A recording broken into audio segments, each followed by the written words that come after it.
కామారెడ్డి జిల్లా పాత బస్టాండ్ ప్రాంతానికి చెందిన హౌజుల ప్రమోద్ ఈ నెల 12న పురుగుల మందు తాగడంతో ఆసుపత్రిలో చేరిక.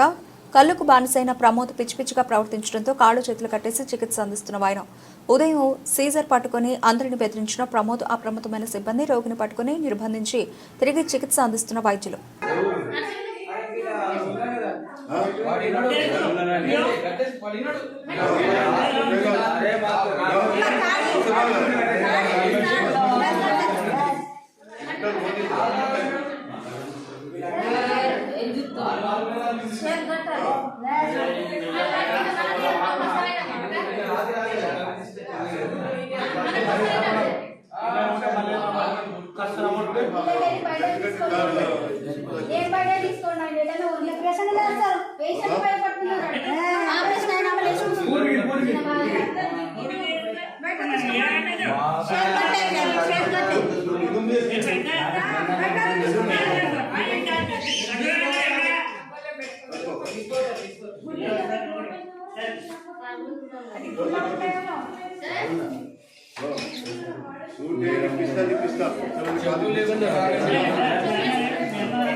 మెల్ల బయటకు పోదామే ఇదంతా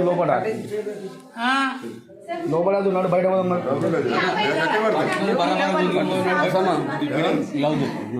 నువ్వు నా వాసలు నడవ